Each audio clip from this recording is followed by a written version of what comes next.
guys, so today we'll be making this very cool 3D hologram effect. I hope you learned something from it, and if you do, then please leave a like, subscribe, and click on the bell icon.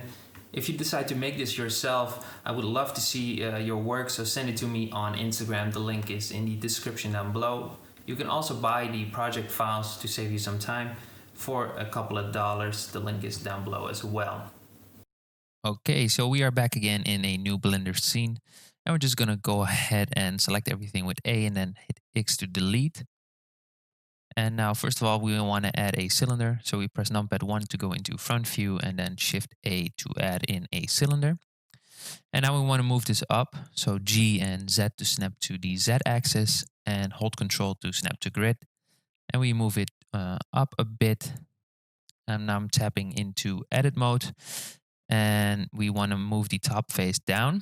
So back into front view, G, Z, holding Control to snap to grid again and going downward.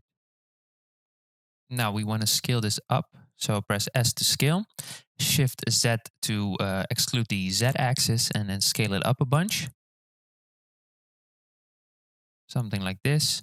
Now I'm going to right click this and choose Shade Smooth. And as you can tell, it's looking pretty weird now. So going into the object data properties, into normals and checking on auto smooth. All right, so that's looking good. I'm just going to apply the scale. So Control A and then apply scale. And now I want to bevel the top face. So I've selected the top face here. And I'm going to hit Control B to bevel. And scrolling up will give me some extra edges. And I'm going for 3 here. Now I want to select the face loop here. So I press Shift Alt and then click on the face to select the loop. And we're going to hit I to inset it. Make it pretty small, something like this. And going into front view and then moving this up with G and then Z again. Moving it up slightly. And now I'm going to add in another edge loop here. So Control R and then add in another edge loop.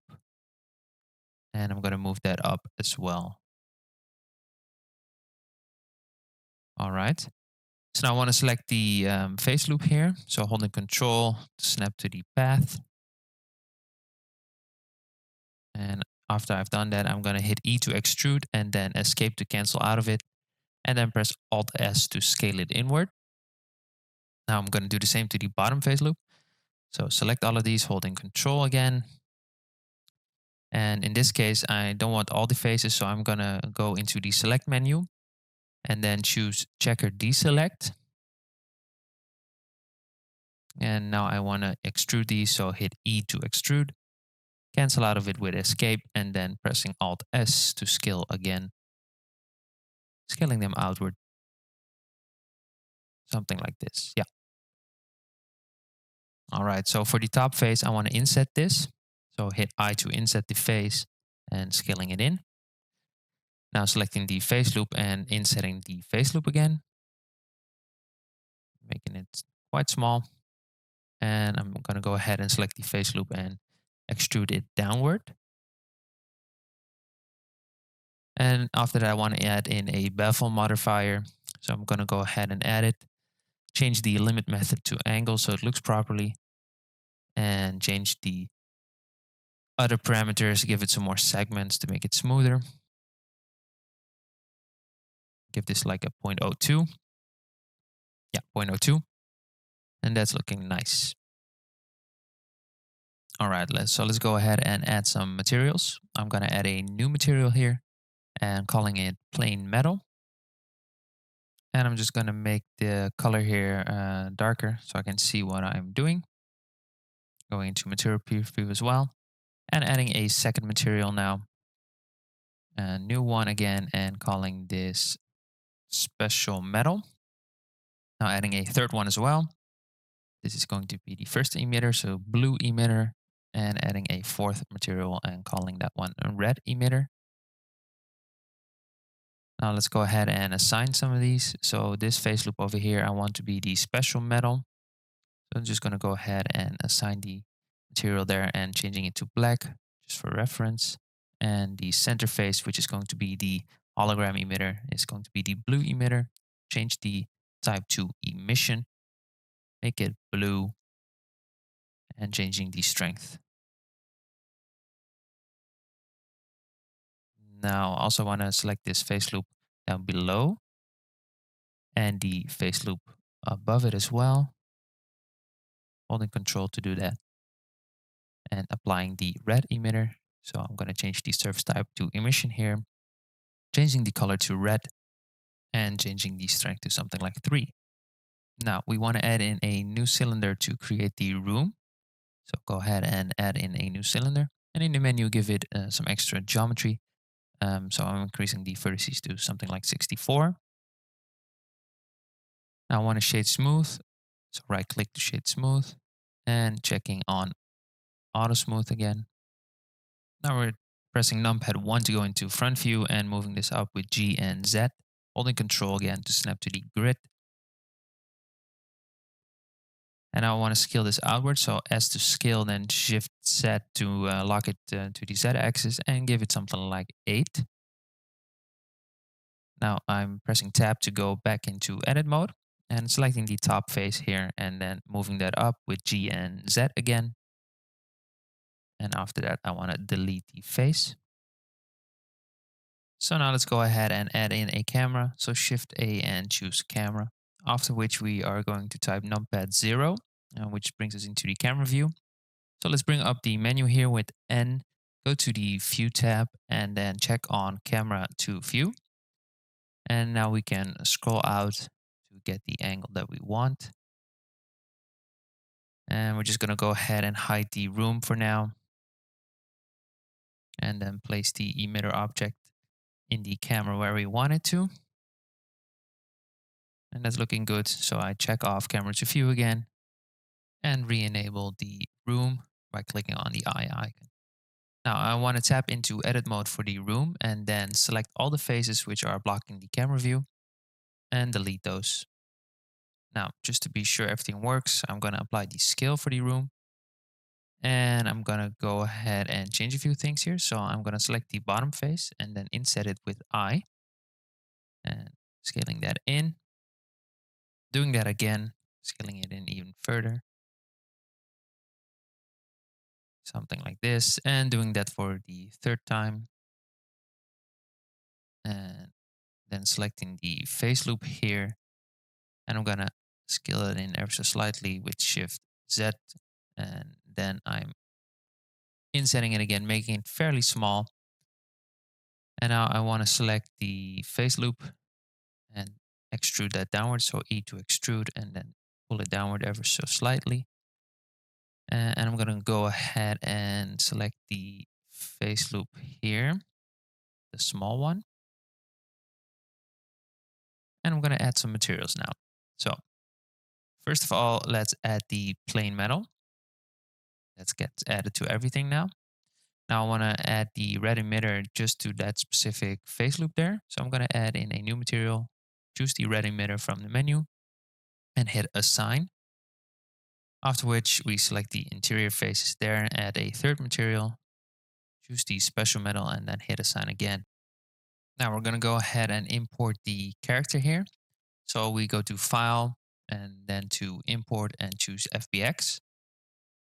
And we're going to go to the location of the object. If you want to download the same object, I'll put the link in the description.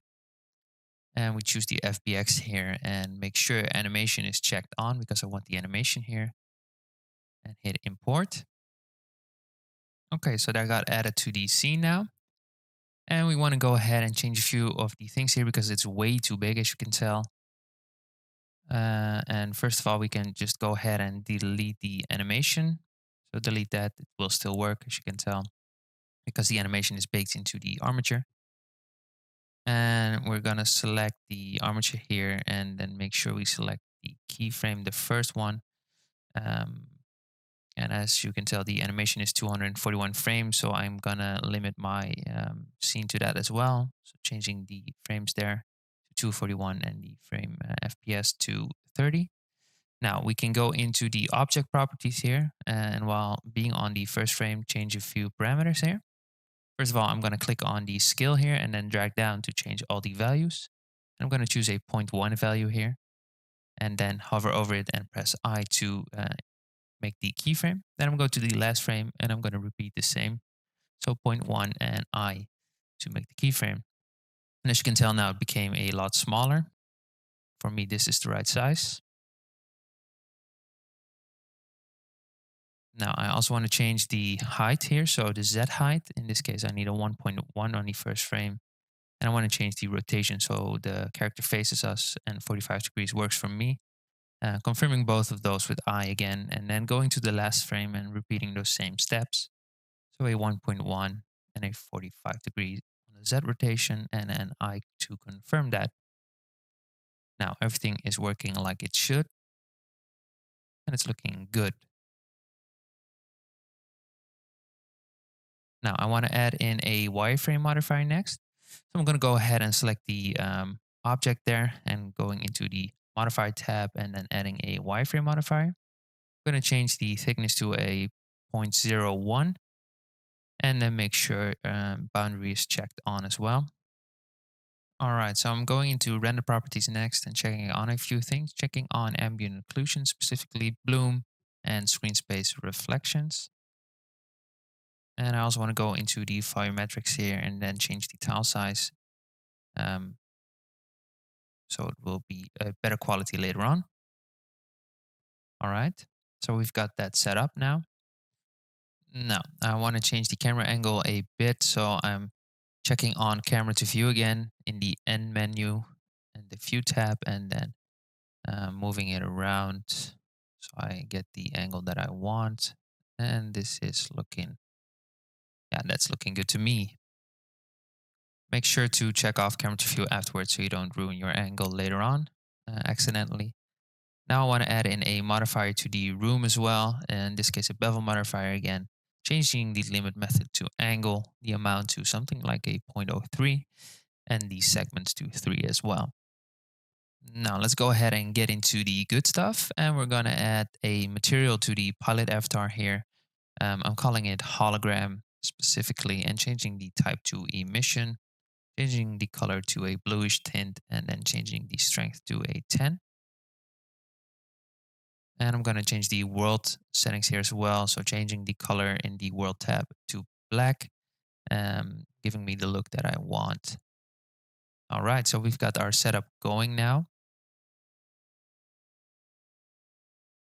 And we're just going to go ahead and add in a volume here. So adding in a cube with Shift A and then S to scale it up. Adding a new material, call it fog. No, let's call it volume. And we're going to go ahead and remove the surface material there and adding a volume material and choosing the principled volume there. And I'm going to change the density to something like a 0.05. Yep, that's looking good. Okay, so we want to make it look nice next. So we are going into shading. So I clicked on the shading tab on top. And we're going to work on the plain metal first. And the base color is fine in this case. I'm just going to crank up the metallic value to 1, making it metallic. And we are going to work on the roughness specifically.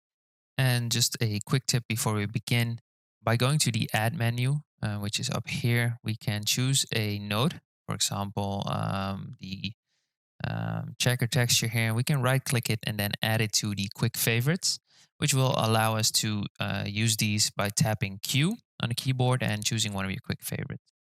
So now let's go ahead and add in a mix RGB node and plug it into the roughness value there. And now we want to go ahead and add in two color ramps. So choose color ramp from my quick favorite menu there. And then hit Shift D to duplicate the color ramp and then plug it into the bottom value.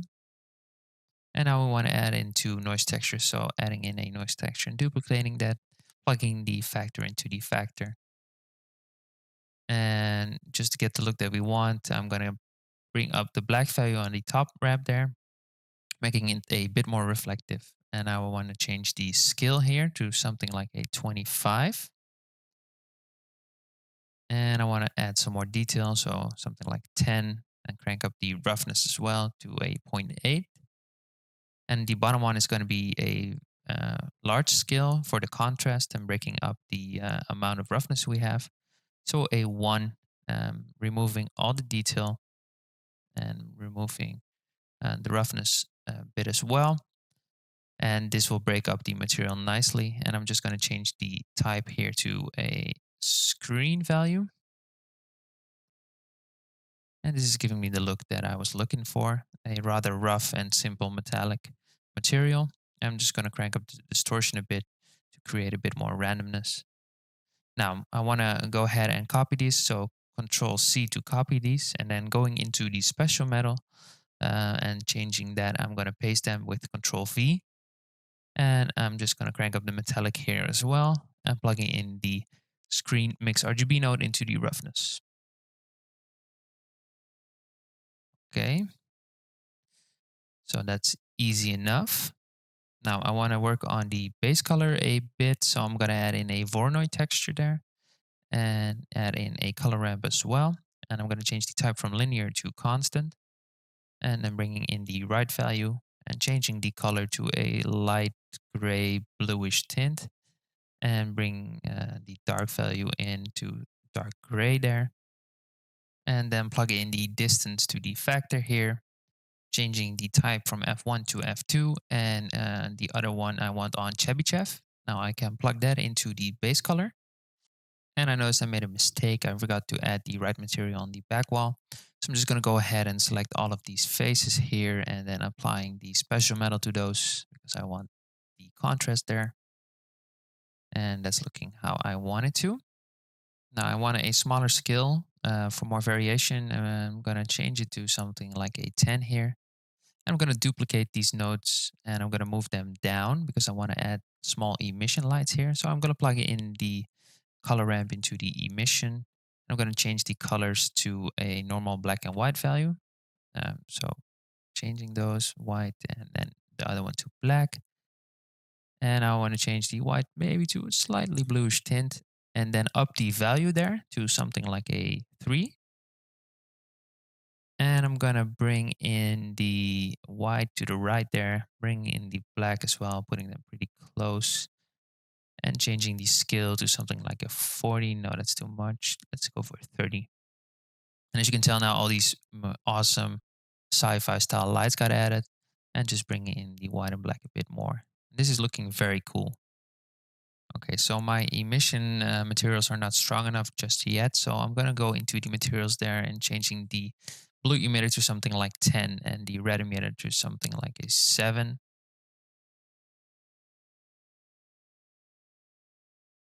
And I'm just going to rename some of my objects here so I have a clear view of what I'm doing. So this one's the room, and this one is the holo emitter, and the other one is the character. All right, so now I have a clear view of what's happening. And it's starting to look pretty good. Okay, so I still think the other lights are a bit too strong here. So I'm going to change the value to something like a 2.5. Okay, so let's work on our prime material, the one that's most important, and that's the hologram material. And in this case, we're going to go ahead and add in a mix shader here and then plug in the emission to the top. And we're going to go ahead next and add in a transparent BSDF and plugging that into the bottom. Okay, so let's make sure the blend mode is set to alpha blend in the materials tab.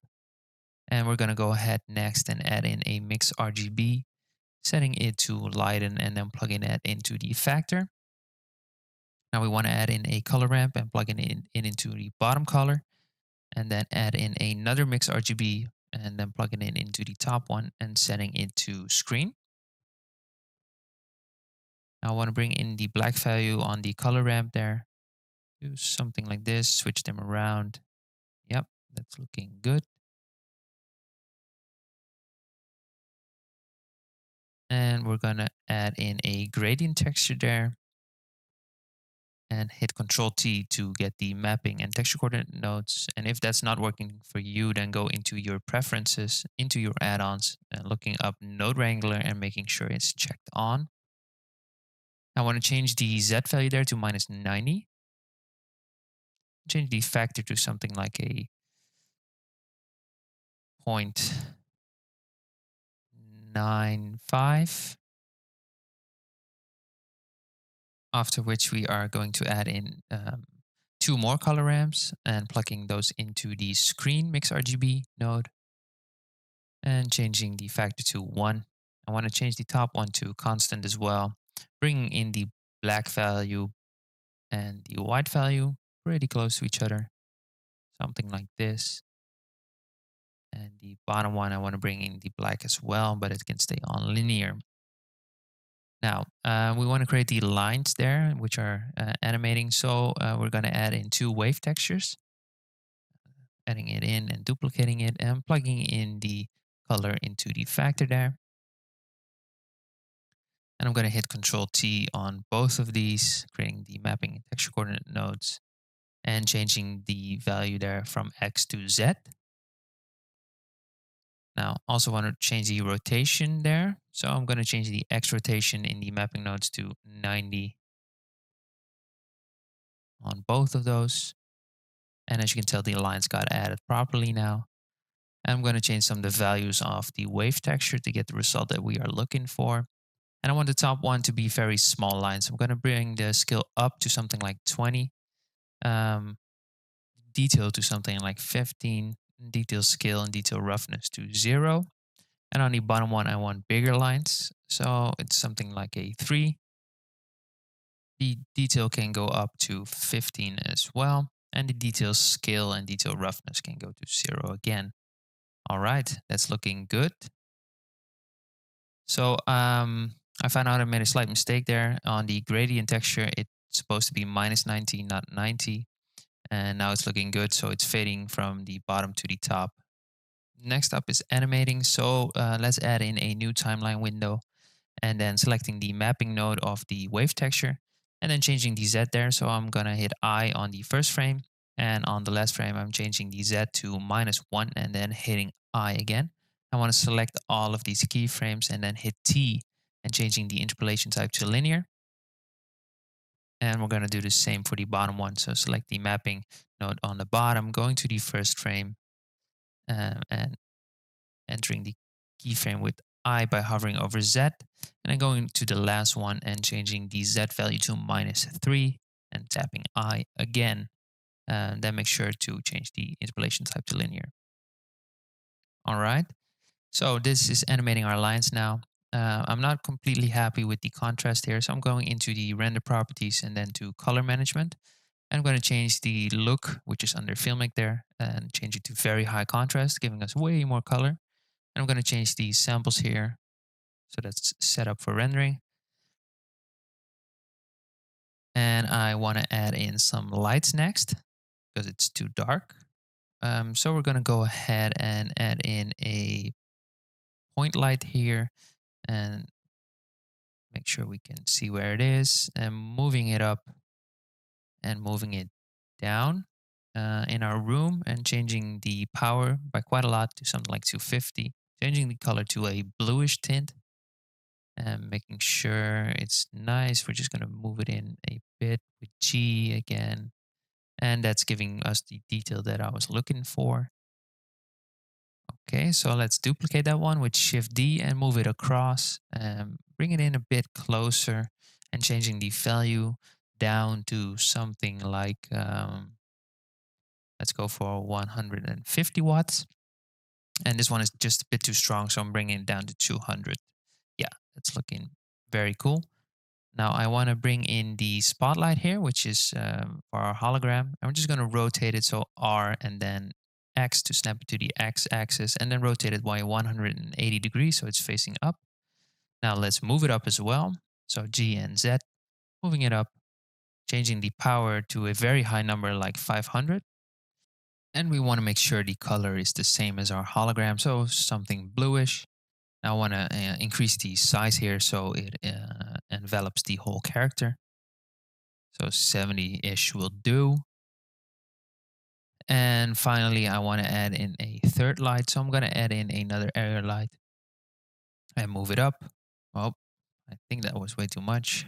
Yep, it was. So let's move it down a bit.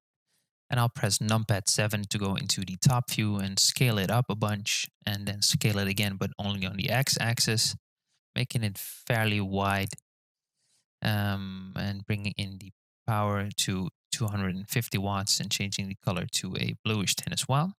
Now I want to rotate it on the x-axis by 45 degrees. So type in 45 and then go into the top view again and rotate it on the z-axis also for 45 degrees. And I want to move it to the back here so it shines on the back wall, which will give us all these nice details. Okay, so that about wraps it up. So let's go into our render properties and making sure the ambient occlusion is on, bloom is on, and cranking that up. Oh, that's way too big. Something like a 0.06 is what I'm looking for. And make sure screen space reflections are on, and the color management was set to, very high contrast. And now into the output properties, I've set it on full HD. The frame start and the frame end should be the length of the animation, which is 241 frames in my case. The FPS, I want it on 30. Choose a save location, doesn't really matter where. Change the file format to FFmpeg video. Go into the encoding tab, choose the container MP4, and go to the output quality and change it to perceptually lossless. And now we can render it out. Okay, so this is the end result. I hope you learned something. I hope you enjoyed this video. And if you did, then please feel free to leave a like and subscribe. And also, if you make this yourself, then please send it to me on Instagram. The link is down below. See you in the next one.